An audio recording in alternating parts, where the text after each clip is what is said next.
Good evening and welcome to the League of Women Voters of Winona Forum for the City of Winona candidates running for at-large, Ward 2 and Ward 4 seats. I'm Stephanie Nuttall, your moderator for this event. Our 2018 forum co-sponsors are AAUW Winona Branch, Home and Community Options, Project FINE, the Women's Resource Center of Winona, Winona Occupational Rehabilitation Services, Winona State University, social work students, and WSU American Democracy Project. We are pleased to welcome those of you in our live audience and citizens who may be watching at home. We also want to thank the City of Winona for allowing us to hold this educational forum in the City Council chambers. For those of you watching at home, we have a call-in phone number where you can provide us with questions for the panel. The call-in phone number is 507-457-8280. The League of Women Voters is a nonpartisan volunteer organization organized at the local, state, and national level to encourage citizens to become educated and participate in government. While we as a league do study and take stands on issues, we do not endorse or support political parties, candidates, or tell the voters how to answer the referendum questions. In the event a candidate is unable to attend a forum, we will read a statement on their behalf should they choose to submit one. This evening, we welcome 3 candidates. Candidate Alexander is running unopposed for the at-large seat and is unable to join us tonight. This forum is intended to provide the voters with information so they can make an educated choice on the ballot. The views expressed in this educational forum are those from the candidates. We do encourage our members as individuals, as we encourage each of you, to get involved in your community. For the 2018 forums, the League of Women Voters of Winona has adopted the participation policy as approved by the League of Women Voters Minnesota 2018 board. This policy for all forums allows inviting all candidates for an elected office. If only one candidate chooses to participate, forum will still be held. The participation policy as well as the ground rules were provided to the candidates with their invitation to attend. Copies of both policies are available this evening for the public. I'll briefly review some highlights of those ground rules. The audience is expected to be courteous to the candidates and good listeners. This is a live cable TV broadcast, and the audience is asked not to express support or concern during the forum and to hold their applause until the end of the forum.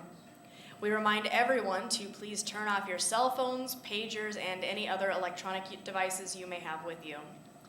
This forum is being taped, may not be edited, and must be broadcast in its entirety and in accord with any FCC regulations. During the forum, we ask the audience present as well as our TV listeners to submit their questions or call them in at 507-457-8280. Our timekeeper for this evening is Mary Borgen, and the League of Women Voters of Winona and co-sponsors will facilitate the questions for the moderator. The moderator will ask the questions and has final decision regarding all questions asked.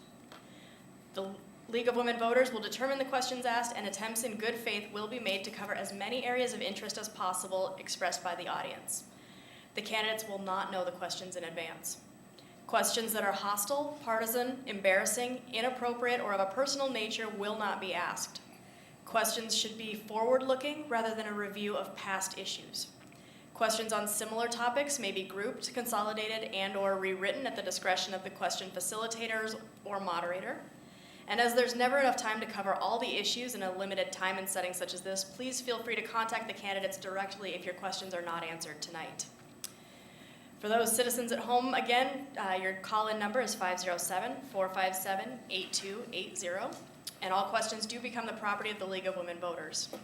Candidates are going to strictly observe the time limits on their responses. The timekeeper will be holding up cards to indicate that time is about to expire, and once the stop card is displayed, the candidate will stop at the end of their current sentence. Candidates will have 2 minutes to provide an opening statement, 1 minute to respond to each of the questions asked, and 1 minute to provide the closing statement. Candidates with us today are for Ward 2, Jerry Craig and Eileen Moeller. Ward 4, George Borzkowski, who's running unopposed. The order of opening statements, responses to questions, and closing remarks has been determined through the use of a League of Women Voters table that is numerically balanced to provide equal opportunities to candidates to respond first and last. Candidates will be called on when it's their turn to respond. So again, just a reminder, please remain quiet during our forum, turn off all electronic devices, and hold your applause until the end of our forum. And now we will begin with our opening statements. Our first speaker will be Candidate Craig. Thank you. Thank you, League of Women Voters, for all that you do, especially for putting on tonight's important forum. Good evening, ladies and gentlemen. My name is Jerry Craig, and I'm running for re-election for Winona's 2nd Ward Council. I'm a lifelong Winona area resident, graduate of Cotter High School, Minnesota State College Southeast Technical, and Winona State University, as well as many military schools for my 24-year military career. Schools including Marine Corps Scout Sniper School, as well as a graduate of the United States Army Sergeant Major's Academy. I've been a councilman for the last 32 years, and for all those years, as your 2nd Ward councilman, I've worked extremely hard for the citizens of Winona, fighting to keep taxes down while providing the necessary services. The usual services: police, fire, streets, parks, library, etc., and as well as the various programs for everyone, especially seniors and Winona's youth. I thank you all for being here, and I look forward to tonight's conversation. Candidate Muller. Thank you to the moderator, the League of Women Voters, and the community members here tonight. Hi, my name is Eileen Muller, and I feel so honored, fortunate, and excited to be here tonight, engaging in our democracy with all of you. As the child of several generations of working-class people, teachers, and veterans, I learned at an early age how important it is for everyone to participate in the democratic process. In my family, those who are PhDs sit at the same table as those who maintain elevators and work construction, and I was raised with the understanding that you have to participate and work hard to take care of the things you love. I see the same values at work here in Winona. My experiences early in my career, working for small family-owned businesses, helped me gain an appreciation for the time and effort it takes to run a business in a way that is both fulfilling and profitable.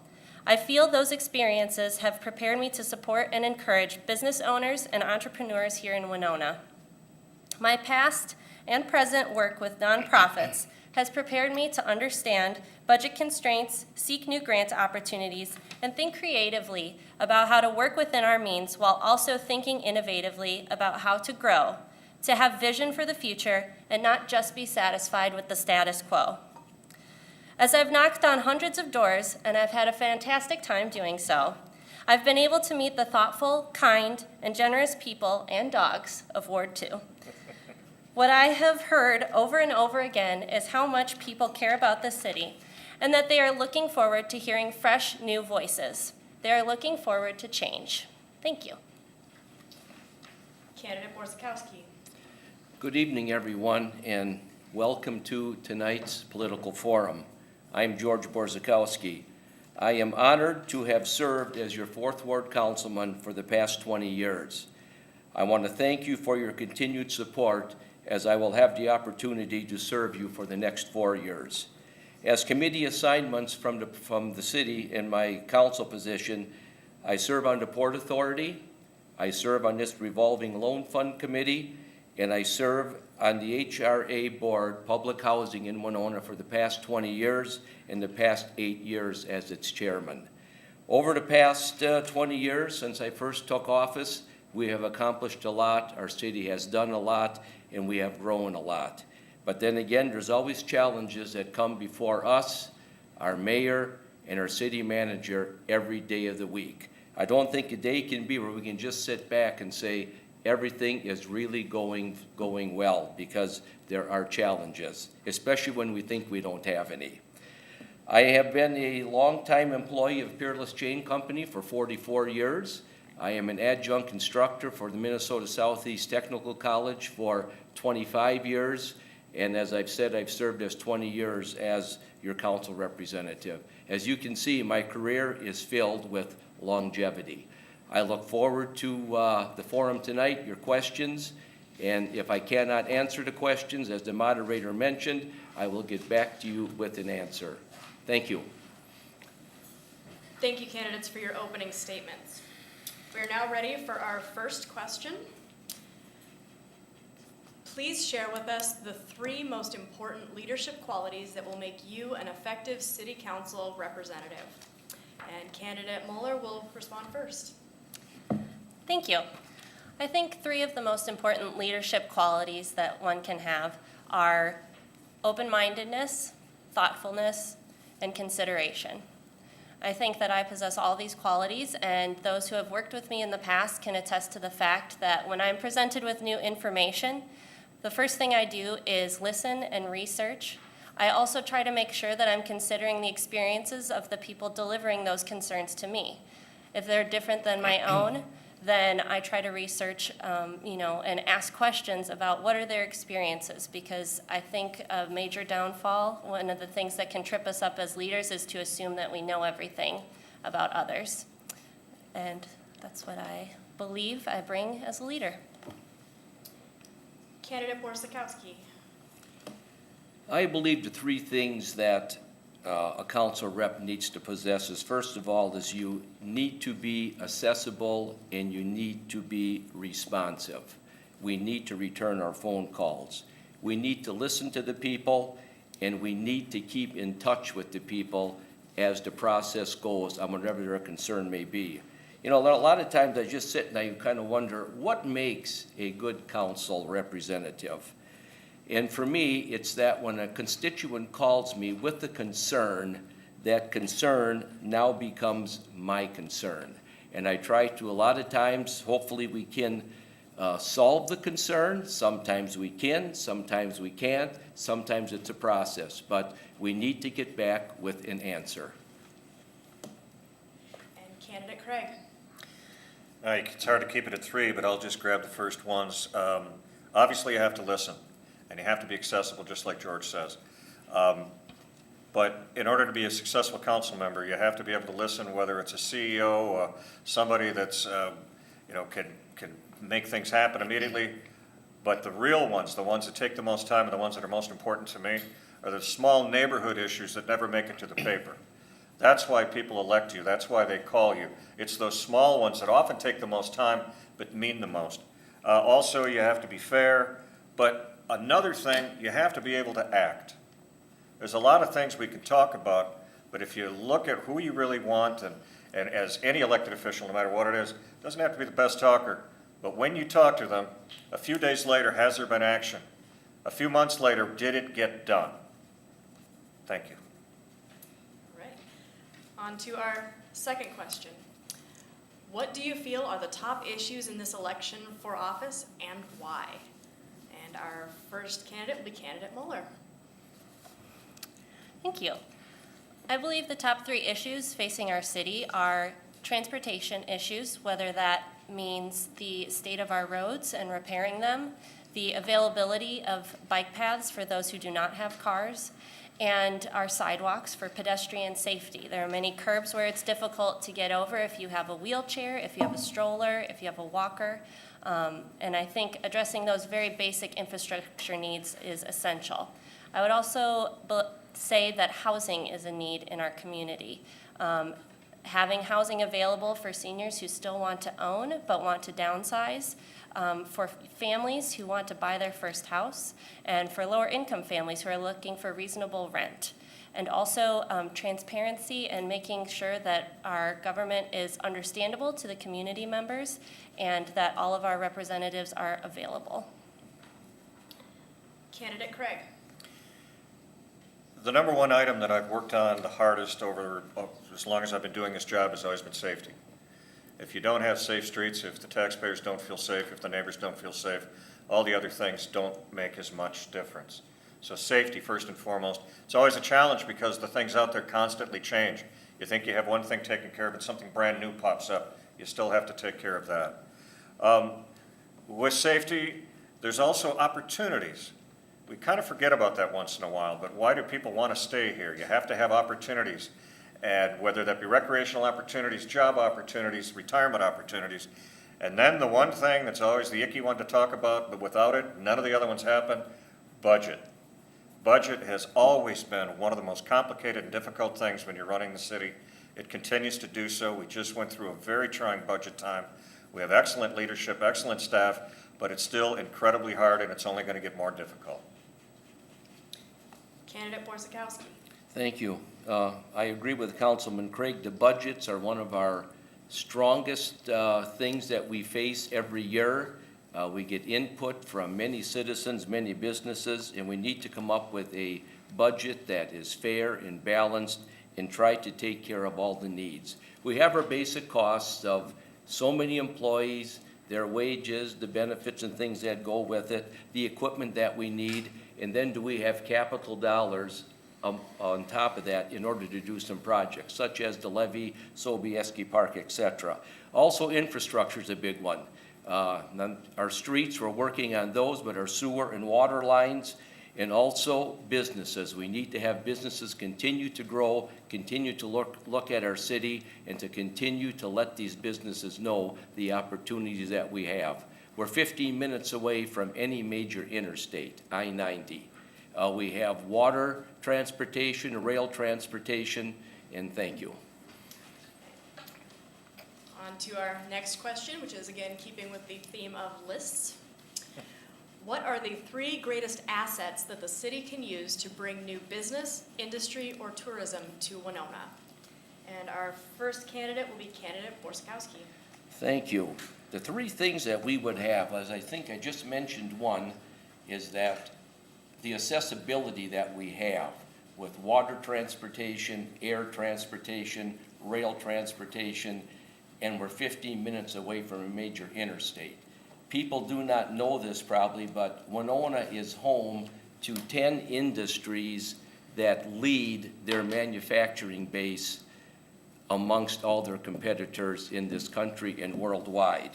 As far as, like I say, business to me is a big one. What were the other 2 that you asked? Business, industry, or tourism? Okay, in tourism, we have that going well. Our arts culture is taking off very big. We're seeing many, many things happening there. We're seeing many activities coming, and people know that Winona is getting to be a hub where entertainment can happen. Thank you. Candidate Craig. Well, the biggest assets that we have, for all of them, George covered the one very well. It's, where we're at, et cetera. But I don't want to forget about our people. I think one of the biggest assets we have here is it's not just Minnesota nice, it's Winona nice. And every time somebody visits here, for instance, the Big Muddy Bruin Queue just a few weeks ago, the opportunity to be down there and to talk to all the people that are coming from out of town. And they travel all over to these competitions, and they're pretty upfront people. They're going to tell you the truth. And every year they say that the Winona people are the nicest people they came in contact with. Everything from somebody that's pumping the gas, taking care of them at the hotel. That's one of our biggest assets. And I know I'm running out of time, but to bring people in, not assets, but to bring in anything, it's got to be a safe town. And we are. Thank you. Candidate Moeller. I think Winona has a lot of assets that it can offer for tourism, for businesses, for business growth, and for industry.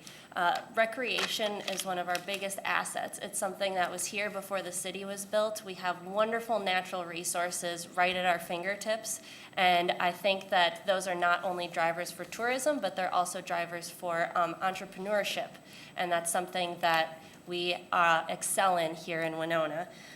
We also have an extremely strong arts culture here in Winona that brings in millions of dollars every year in visitors, but also in through people here who live here who want to enjoy seeing their fellow community members create this wonderful art.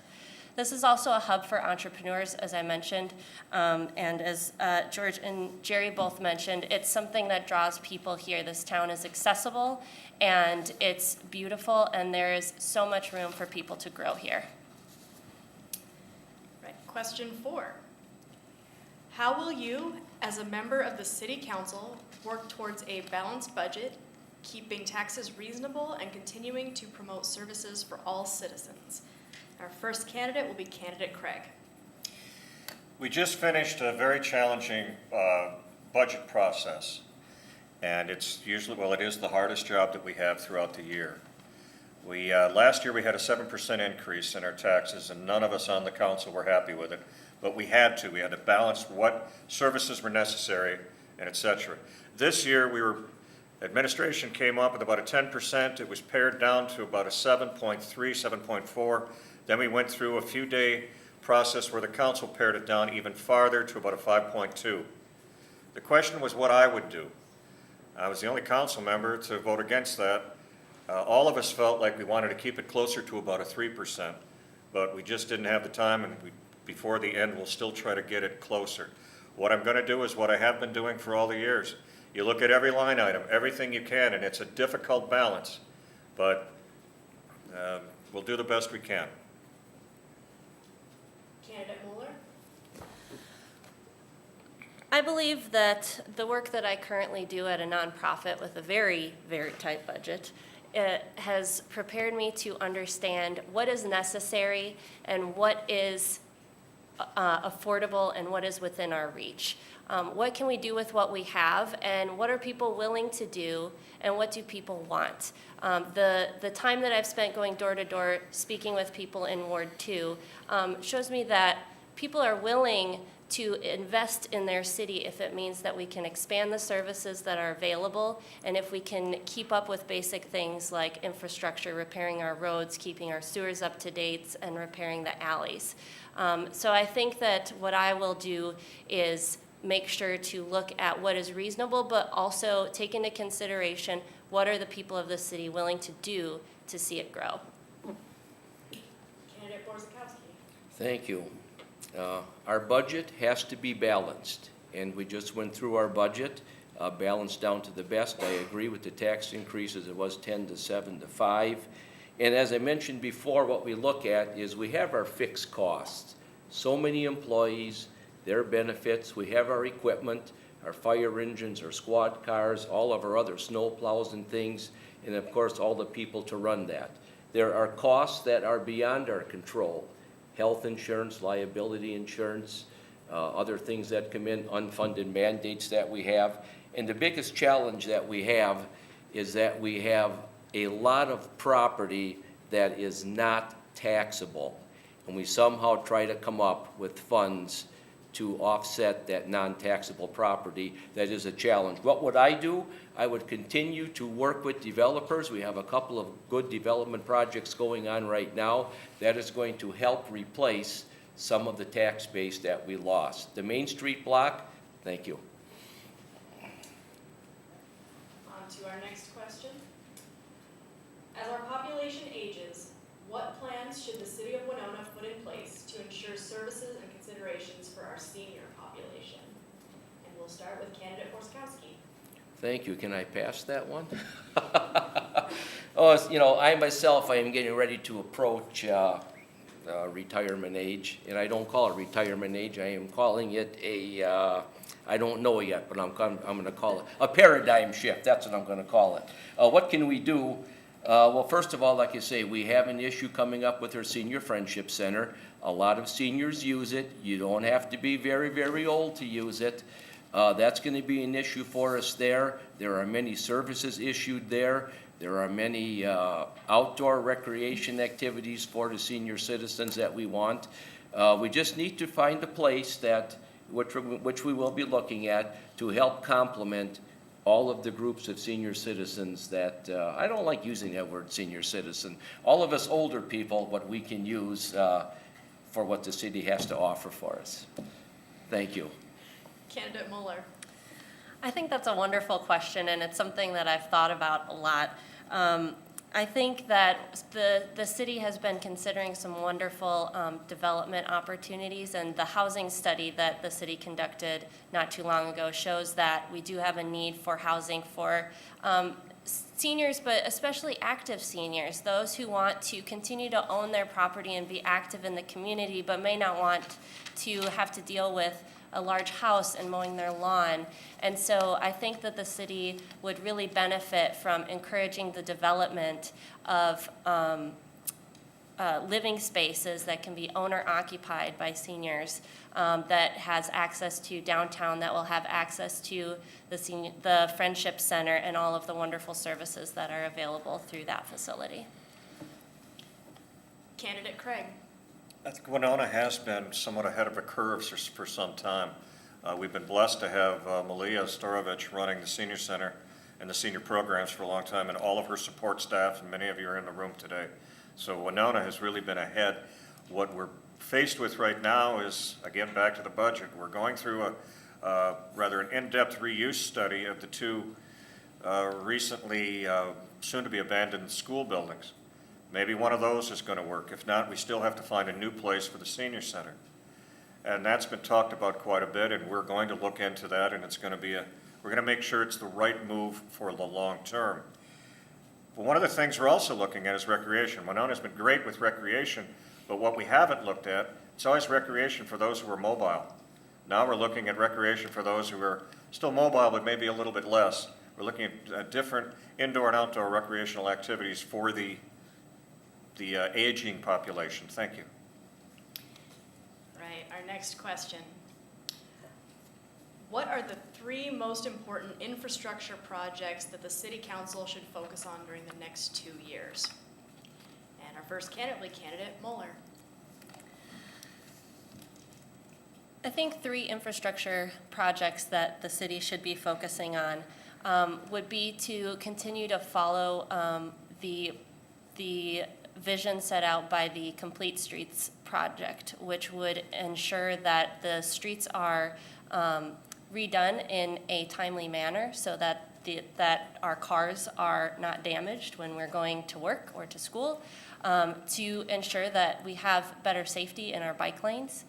I also think that continuing to maintain sewers, especially considering the amount of rain that we've had lately, and also the alleys. There are many houses that back up onto alleys, and negotiating into one's garage from those alleys can be incredibly difficult. Candidate Craig.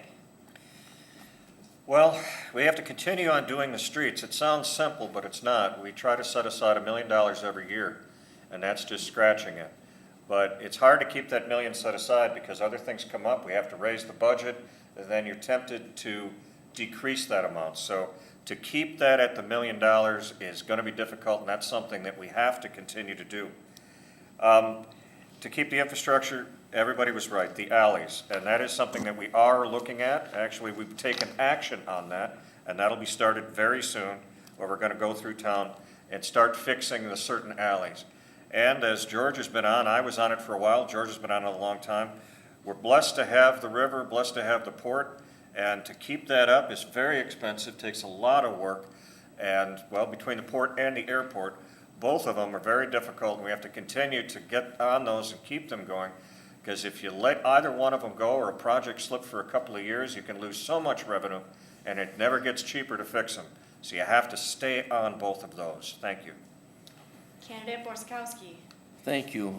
Streets. We have the program now. I believe we had it for the last 8 years.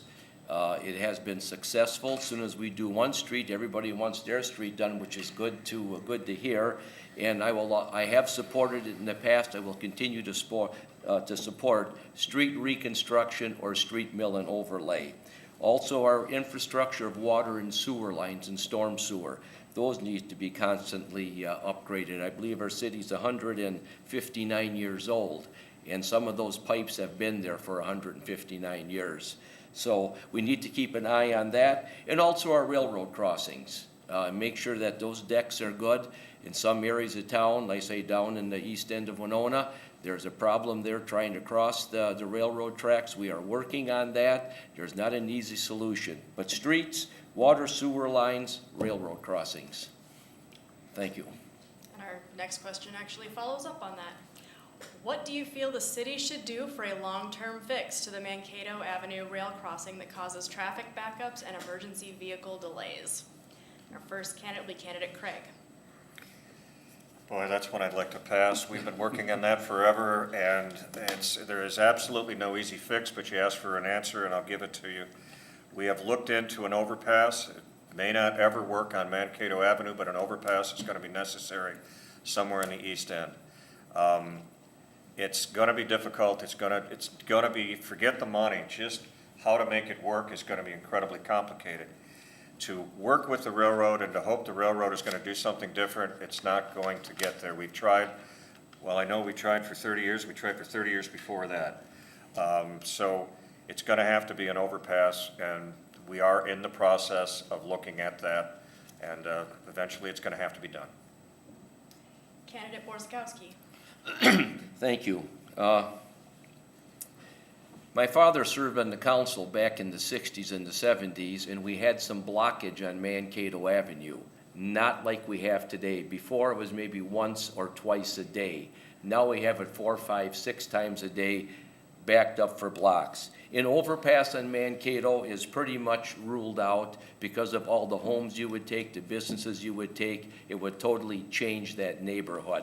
We move down east where the businesses are, Miller Ingenuity, Nova. Could we do something there? It then interrupts into their business. There's not an easy fix. We are trying. It's going to be an expensive fix. We've looked at perhaps relocating the switch plate from Mankato Avenue further east. Then we run into DNR issues, but it's a slow-moving process, but we are looking at it and working at it. And yes, something does have to be done. We're looking at installing some flashing lights, but that is not going to unblock the crossing. Thank you. Candidate Mueller. I'm in agreement with the two gentlemen here that ultimately an overpass would be the ideal solution. However, that in addition to the expense, it comes at the risk of infringing on businesses, blocking those businesses, and there's really no perfect solution because of where that railroad crossing is located. I would work towards the signals as sort of a stopgap measure, and with the long-term plan of working towards an overpass and hopefully making sure that we are working with those businesses along the way so that they are part of that decision and part of those discussions that happen. Thank you. Continuing with our topic of traffic-related issues, what can be done in the city to ensure effective traffic control and minimize pollution of large trucks in our downtown area? And we'll start with candidate Craig.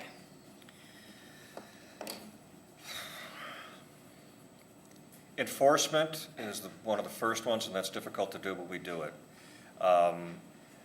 We'll see that you'll see it for a couple of days, and then that traffic will change, but you have to stay on it. Otherwise, if a pattern begins, it's hard to break for the enforcement.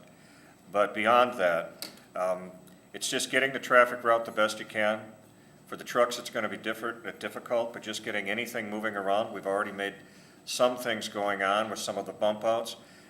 For the trucks, some of those bump outs are keeping some of that truck traffic. They have to go elsewhere. That's kind of a benefit that we got without even planning it that way, but it's working out that way. So we just have to keep trying and doing different things. Air quality is something that we worked on back when the frac sand issue was coming up. And some of us on council haven't forgot about that. We may want to keep looking at how we can enforce air quality from the trucks in the downtown area. Thank you. Candidate Mueller. I would like to see the development of more of the bump outs, as Jerry mentioned, to encourage those drivers to slow down and maybe discourage them from even using those downtown routes. I have not driven a semi, but I have driven several large trucks, and I know how difficult it can be to change your route when you need to get from one place to another in an efficient manner. But I agree that enforcing air quality restrictions, as well as making sure that we are enforcing those traffic restrictions to those truck drivers to make sure that we are not disturbing downtown businesses and especially ensuring pedestrian safety. Candidate Borzakowski. Yes, trucks, I work with them every day. I believe 2nd Street from Huff Street to Franklin Street is a truck route. These trucks have the right to go down that route. A truck also has permission to go 1 block or 2, I know it's 1 block for sure, to go off of a truck route to make their deliveries. The businesses in downtown Winona depend on truck deliveries. These trucks are going to be coming down there. It may not be a large semi, but they will need to be making their deliveries. But we do have truck routes, and we need to keep the trucks on the truck route at all possible. And as far as what can we do for air quality, many new semis today, they all have, it says clean engine idle on there. There's all different mufflers on there today, different adapters to help make the engine run a lot cleaner. Kind of maybe out of our control, but the trucking industry is looking at that. Thank you. Question number 9. Is the new city zoning plan working well from your perspective, or do you think it should be revised, and if so, how? First candidate will be candidate Mueller. I think that the current city zoning plan as part of the comprehensive plan is working. I think that it is important for council members and members of the planning commission to continue to evaluate those on a case-by-case basis. I do think that as the city grows and as we are encouraging development and entrepreneurship in the downtown area specifically, that we need to be considerate of points at which it might be beneficial to consider rezoning, but always having consideration of the comprehensive plan and the long-term vision for the city itself. Candidate Borzakowski. I believe that the new zoning is working. It took a long time to get it passed. We had many open houses here in City Hall, many open houses, different places, business people, concerned citizens. They all came and looked at it. They were all in favor of it, and I think it is working. I think it's working fine. And if for some reason they need to come for something, there's always an opportunity to come to the Planning Commission and state their case to try to get something perhaps rezoned. But what we have in place now, I feel is working. Candidate Craig. I agree. I believe it's working, and one of the beauties of it is how much input, public input and business input we had into it. We didn't just take a cookie cutter and ram it through. We took our time and listened, and it belongs to all of us. But all the people here said the same thing. Now that it's working well, don't put it on the shelf and just make sure it's going to be there forever. Keep reevaluating it and making sure everything works fine. So, yeah, I do believe presently it's working, but we have to keep our eye on it.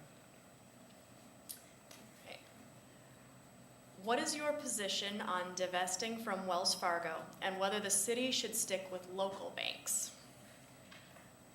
Start with candidate Borzakowski.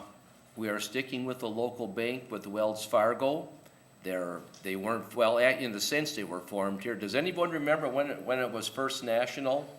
Then it was Norwest. Those were all homegrown banks here in town.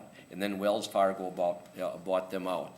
I would not be in favor of divesting the funds from Wells Fargo, or as far as that goes, any other bank, because other banks can have interest in different things as well too. So, thank you. Candidate Mueller. I think this is a really difficult question and requires a lot of consideration. Personally, I think that it would behoove the city in the long term to stick with banks that are locally owned, such as local credit unions. I think those end up benefiting communities much more than a bank that is nationally owned.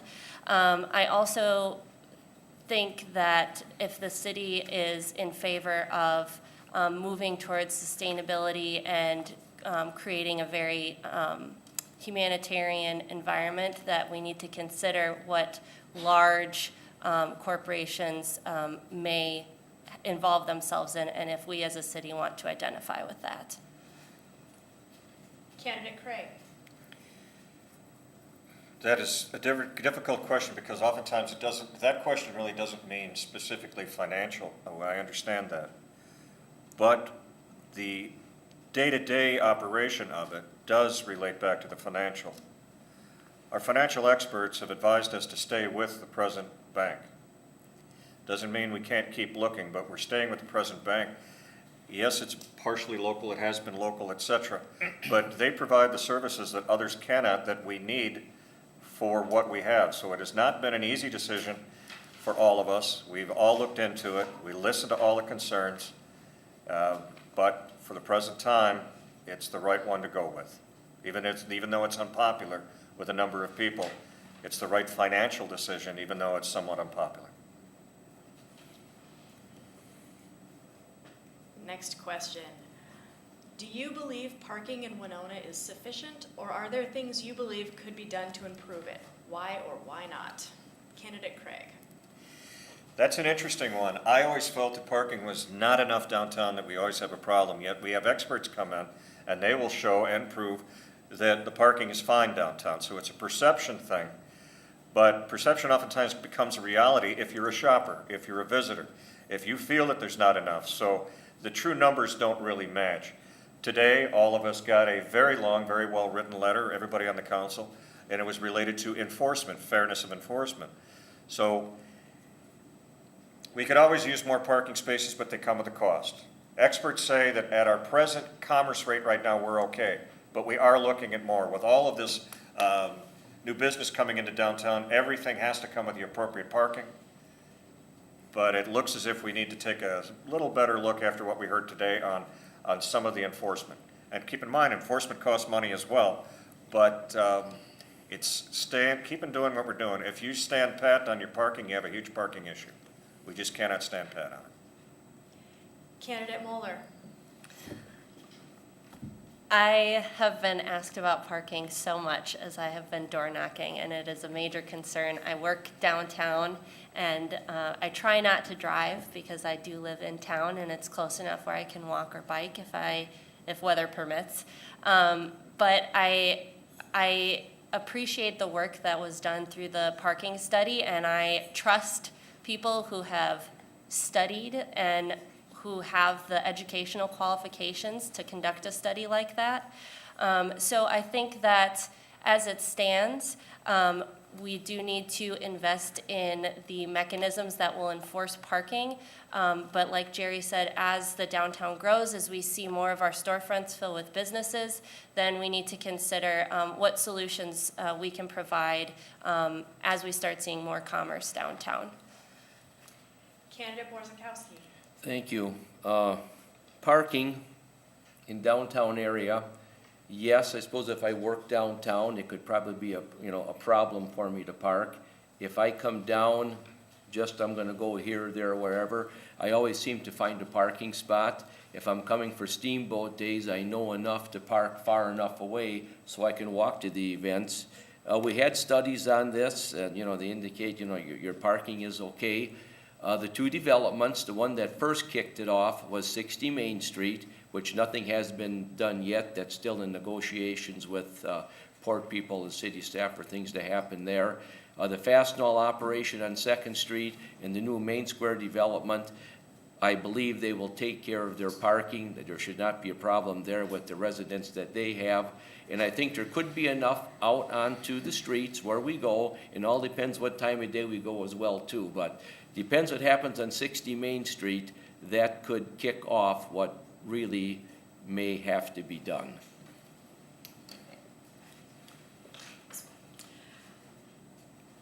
Should the city subsidize big development projects? If so, what kinds of projects would you vote to fund? And if not, why not? And we will start with candidate Moeller. I think that on a case-by-case basis, when it will provide a greater benefit to the city, that it would be beneficial to subsidize some projects. Now, that would completely depend on the amount of subsidizing that is happening, the investment that the taxpayers are being asked to make in that development. And all of that would be totally dependent on a forum where we are asking the community if this is something in which they are interested. I don't believe the city should subsidize any development where there's not any community buy-in. There should always be buy-in from the community, and they should be asked about what do they want to see developed in their neighborhoods. Candidate Borzakowski. Today in the business world, that's a little different than back in the 60s or the 70s. And I'm going to use Peerless Chain as an example. They were downtown, they moved east, built their facility now, and asked for nothing. Businesses, and a lot of businesses back then did things like that. Now today when businesses come, they bring their plans. What will you give me? What do you have available for me? Do you have tax abatement? Do you have tax increment financing? What can you give me? Well, what will you, and people come from all over the area, as people here go all over the area. I believe by assisting some of our local businesses, we kept them here, and the return on that is 400 or 500 jobs. Those people buy homes, those people buy groceries here. those people increase our tax revenue. All depends on, I say whatever the whole business is, but today, all businesses look for assistance, and I feel if we don't give it, someone else will. Thank you. Candidate Craig. I don't like the term subsidy because it seems like it's something else, but I know what the question is getting at. If it's tax increment financing or some of the other well-used and well-regulated programs, it makes sense to me. Something else that oftentimes comes up is if I do this part of development, can you redo the street or bring the utilities a bit closer? Those things have been done and they make sense. But if you're going to go into a true subsidy, it's usually the bigger companies get it, but the smaller companies need it the most. Winona has been fortunate that we don't have one major employer. We've got a variety of excellent employers, so that really hasn't been a huge issue for us. So yes, we will do what we can with the existing, I believe, what we can with the existing tax abatement, tax increment financing, and helping with utilities and streets. But anything above and beyond that, I would be a bit cautious on that because it's a hard window to close once you open it. Right. Next question. As a city council member, what will you do to help create or maintain affordable housing in Winona? Candidate Moeller. Something that was mentioned earlier in relation to assisting seniors who are aging and seeking new places to live, I think is really relevant to this question.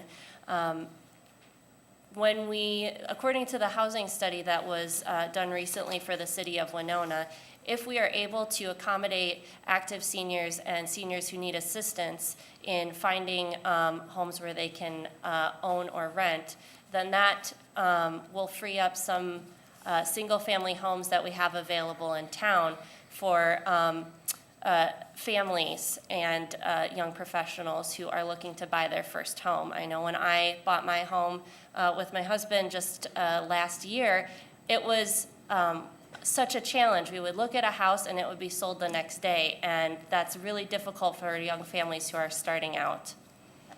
Thank you. Candidate Craig. We have well, first off, you'd have to define what affordable housing means. That means so many things.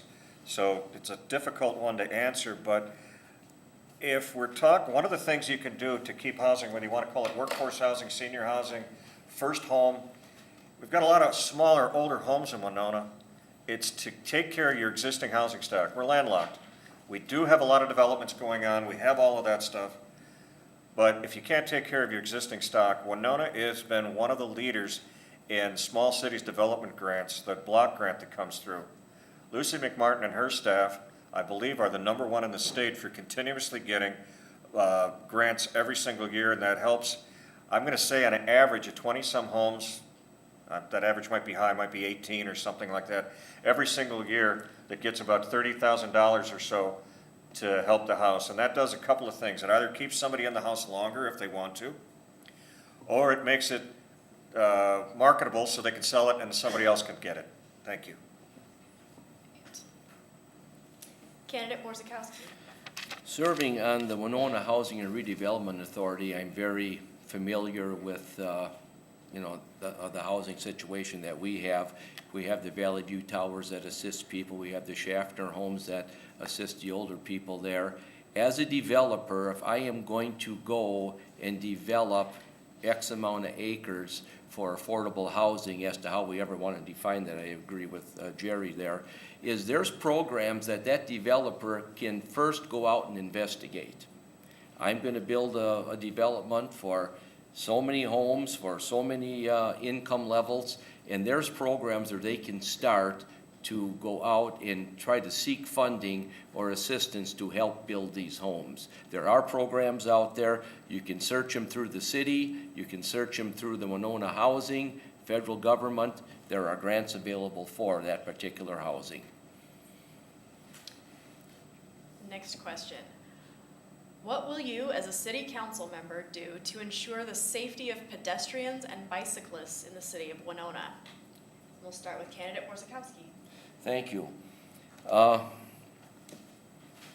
Many things that the city is looking at doing already. They're looking at perhaps taking the west part of Broadway and narrowing it down to 3 lanes. We have looked at putting in bike paths or markings. We did so on 7th Street, which I understand there is not really a lot of interest into that. You know, we're coming up with many programs. There's a lot of information that comes in trying to make things biker friendly, and I often wonder sometimes, up in Apple Valley, they're riding right along the interstates, and in this town here, we can sometimes even have a problem even driving on 7th Street. So there's things that are out there, and also the biker also needs to be watchful as well as the drivers do. Candidate Craig. This is an issue that has been discussed a great deal, and I think over the last 5 years, we have not sat around when it came to bicycle safety. Also, we have Councilmember Paul Scholmeyer, who reminds us about bicycles, I think, every single meeting, and rightfully so. So he has been a tremendous advocate. We listen to him, we take his leadership, and a lot of things have been done. The road diet on West Broadway has one of the things. Talk about taking a huge step. I was a swing vote on that. I said then it'll probably cost me my election, but it was the right move, and that is one of the biggest changes, and it's going to bother a lot of people, but it's about bike safety and pedestrian safety. You see the bump outs, you see a variety of other things, you see all the work that's being done on Huff and 61. That is going to be huge. You never know how safe it is, but you can only assume how many accidents it's going to prevent. So we have not slept. We're continuously looking at a variety of different ways for bike safety. Thank you. Candidate Mueller. Well, as I mentioned earlier, this is something I'm particularly passionate about. I think that one of the wonderful things about this city is its walkability and its bikeability, and the fact that we have a city staff who is committed to encouraging those who use those methods of transportation, as well as using that as part of a mission to make sure that the city is more sustainable and environmentally focused. I am incredibly supportive of the Broadway road diet. I've spoken with people who live on Broadway who have young children and are always concerned about cars that go down that road as if it's a highway passing one another. And I think that slowing that traffic down and encouraging people to be more conscientious about using the road would be of great benefit to pedestrians, bikers, and drivers as well. All right. So by my clock, we are nearing the end of our forum. We've managed to get through 14 questions tonight, so nice job, everyone. We'd like to ask each candidate at this time to present their 1-minute closing remarks. And for this, we are going to start with candidate Borzakowski. Thank you. I would like to thank the League of Women Voters tonight for hosting tonight's forum. I know it takes a lot of time to prepare all this, and your dedicated time throughout the whole election season and throughout the year hosting these forums. As I said earlier, I believe being a good council representative means that your constituents' concerns becomes our concerns, and I have many that I take with me all the time. I care about our city, and I take pride in what we have accomplished citywide, and especially in the 4th Ward over the past 20 years. I thank all the voters for their confidence in me to serve another four years, and please call me with anything, and I will do the best job to my ability. Thank you. Candidate Mueller. Once again, I would like to thank the League of Women Voters, everyone gathered here tonight, and I would especially like to thank the people that I've seen out in the community, and some of whom I've joined to go door to door to check people to ask if they're registered to vote. I think that's hard work, and I really appreciate all the community members who do that. I'm also really encouraged by all of the people I've encountered who are excited to register to vote, who maybe are voting for the first time. And it's so wonderful to see that there are people in our community who are so enthusiastic about engaging in the democratic process. Whether we do it consciously or not, as citizens of this wonderful city, we all contribute to the same community. This is where we celebrate one another's successes and we provide help where we can. This is a city with a rich history and the potential for an even richer, brighter, and more prosperous future. I believe that I am the candidate to help Winona continue to move forward. Thank you. Candidate Craig. Again, thank you, everybody. And I'm going to finish like the way I always have. Not going to ask you to vote because I know you will. Everybody that's tuning in, sitting here, you're going to vote. But I challenge you the way I always have. Find at least one person who is not going to vote. Do everything you can to get them to vote. I don't care who they vote for, but get them to vote. That's very important. Another person I'd like to thank tonight is I'd like to thank Eileen. We need more people like her. We need more candidates running. She's been great to run with. And I'll tell you this, the people of Second Ward are blessed, I think, because no matter who you vote for, you're going to be served well. Thank you. Right. We're now at the end of our time for this forum. We would like to thank all of the candidates for offering to serve their community and for the enormous time, dedication, and commitment that running and serving demand. We encourage our members as individuals, and we encourage everyone here in this room and at home to get involved in your community and your political party of your choice. We want to thank all the candidates for an informative event, as well as thank all of our co-sponsors, AAUW Winona Branch, Home and Community Options, Project FINE, Women's Resource Center of Winona, Winona Occupational Rehabilitation Services, Winona State University social work students, and the Winona State University American Democracy Project. We'd also like to thank HBC for taping this educational forum for us tonight. The forum in its entirety will be made available prior to the general election, November 6th, on the League of Women Voters Facebook page, and we expect that that will be available within the next few days. We would like to share the dates and times of some of our upcoming League of Women Voters general candidate forums. Next week, on September 18th, beginning at 6:30 p.m., we will have the Minnesota Legislature House Districts 21B and 28A. On October 10th, we are going to have two back-to-back forums, one beginning at 6:30 p.m. regarding the Winona Area Public Schools referendum, and at 8 p.m.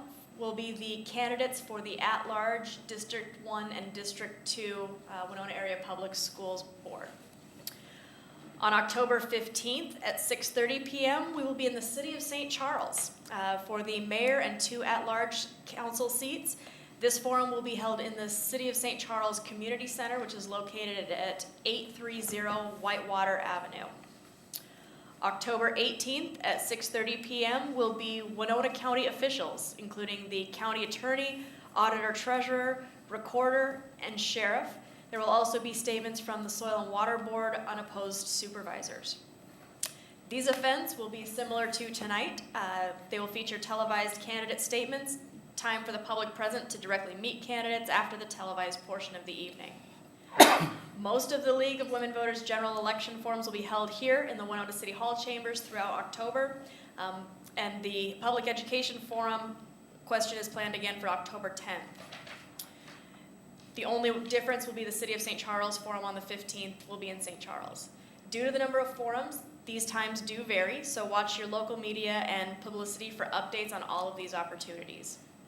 If you need information on becoming a registered voter, you can call the Winona County Auditor Treasurer or the Winona City Clerk. You may register to vote for the general election online at the Minnesota Secretary of State's office until October 16th for the general election. Minnesota does have registration at the polls, but you should check the Secretary of State's website on the process for that. Several items of identification would need to be provided on election day to the election judges. MNLWV.org is a website you may also use for general voter service information. Please vote. The general election is Tuesday, November 6th. The polls will be open 7 a.m. through 8 p.m. And with that, let's give our candidates a round of applause.